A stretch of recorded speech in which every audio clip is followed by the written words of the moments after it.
कर्मा के जिद और शिकायत ला सुन के भगवान के मूर्ति से आवाज आईस कि अरे कर्मा, तय तो पैदा करेस नहीं आज, तो मैं कैसे भोग लगा हूँ। तो जैसे ही भगवान की आवाज ला सुनिस, कर्मा हाँ पर्दा ला लगा दिस और भगवान हाँ जिन्हें बाजरा के खिचड़ी ला भोग लगा के शुरू कर दी। खिचड़ी के भोग लगा के साथ ही पूरा थाली खाली हो गई। तो कर्मा भगवान से किथे कि अतने बात रही से तमोला पहली बता देते, तहु हाँ दिन भर भूखा रहे और महू भूखा रहे हम। ओकर बाद फिर भगवान के भोग लगाए के बाद कर्मा स्वयं भी भोजन वगैरह करीस और अपन काम धाम में लग गए। अब ये जिन काम है कर्मा के नित्य नियम बन गए, मतलब रोज ये काम करना कर्मा के नियम में शामिल हो गए। तो सुबह सुबह उठ के कर्मा हाँ खिचड़ी बनातीस, थाली लेके भगवान के सामने रखतीस और पर्दा लगा देतीस। कुछ समय बाद भगवान जिन्हें वो भोग लगातीस, थाली खाली हो जातीस और फिर कर्मा भी अपन भोजन करके अपन काम धाम में लग जातीस। कर्मा बाई के ये मानना रही से कि भगवान ला सुबह सुबह जल्दी भूख लग जाते, तेकर सेती वो सुबह सुबह उठ के बिना विधि विधान के बारे में सोचे के बगैर वो फटाफट भगवान पर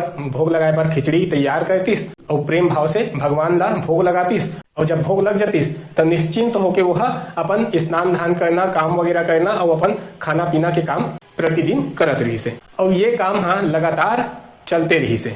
कर्मा ला भगवान श्री कृष्ण के अलावा जीवन में और कुछ पाए के कोई अपेक्षा नहीं रही से, कोई चाहत नहीं रही से। समय बीतत गीस और पारिवारिक कारण से कुछ समय पश्चात माँ कर्मा परेशान और दुखी होने लग गई। मन हमेशा विचलित रहा है और कोई भी काम में होकर मन नहीं लगाते रही से। तब माँ कर्मा भगवान श्री कृष्ण से बोलते, हे भगवान, आप मन हाँ मोला अपन शरण में ले लाओ और मोला मोक्ष दिला दो। तो भगवान श्री कृष्ण कर्मा से बोलते, हे देवी कर्मा, अगर तोला मोर शरण में आना है तो मोर जिन द्वार है जगन्नाथपुरी वहां आए लगी, मैं तोला जगन्नाथपुरी में ही शरण दे सकता हूँ। तो माँ कर्मा बोलते, जरूर आहूँ प्रभु, आपके शरण में आए बार तो मैं कहीं भी जा सकता हूँ। और ऐसे करके भगवान हाँ माँ कर्मा के बात ला सुने के बाद अंतर ध्यान हो जाते। अब ये घटना के बाद माँ कर्मा के घर में बिल्कुल मन लगना बंद हो जाते। ओकर बाद माँ कर्मा हाँ भगवान श्री कृष्ण के मूर्ति ला हाथ में पकड़ीस और अपन घर ला छोड़ के निकल जाते और भगवान श्री कृष्ण के जाप करत करत आगे बढ़ते। बहुत दूर पैदल चलत चलत एक नदी के तट में माता कर्मा पहुंचते। ओकर आगे के रास्ता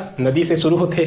तब यात्रा करे बर माता कर्मा करम सेनी वृक्ष के लकड़ी के नाव बनाते और नदी में नाव खेत आगे बढ़ जाते। जब आगे बढ़ते तो नदी के किनारे में एक छोटे से गांव दिखाई देते, जहाँ वो नदी के तट में एक घसिया अपन घोड़ा ला धोवत रही से।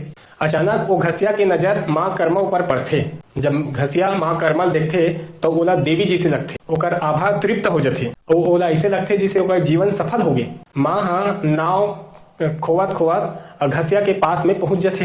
तो घसिया माँ कर्मा के पहली प्रणाम करते और ओकर से अर्जी विनती करे धर लेते और कर्मा से विनती करे धर लेते कि माँ आप मोर कुटिया में जरूर पधारो ताकि मोर जीवन सफल हो जाए। माँ कर्मा घसिया के अर्जी विनती सुन के हाँ बोल देते।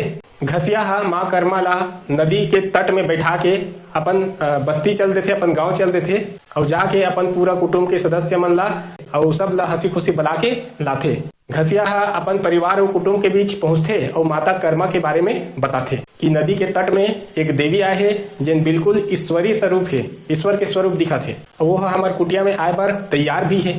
वो देवी के आय से हमार कुटिया और हमार जिन गांव है वो धन्य हो जाही और सफल हो जाही हमारे मन के जीवन है। ये बात ला सुन के पूरा कुटुंब उत्साहित हो जाते और मांदर के थाप बजात बजात नाचत गावत माँ कर्मा ला लाए बर नदी के तट में सबके सब पहुंच जाते।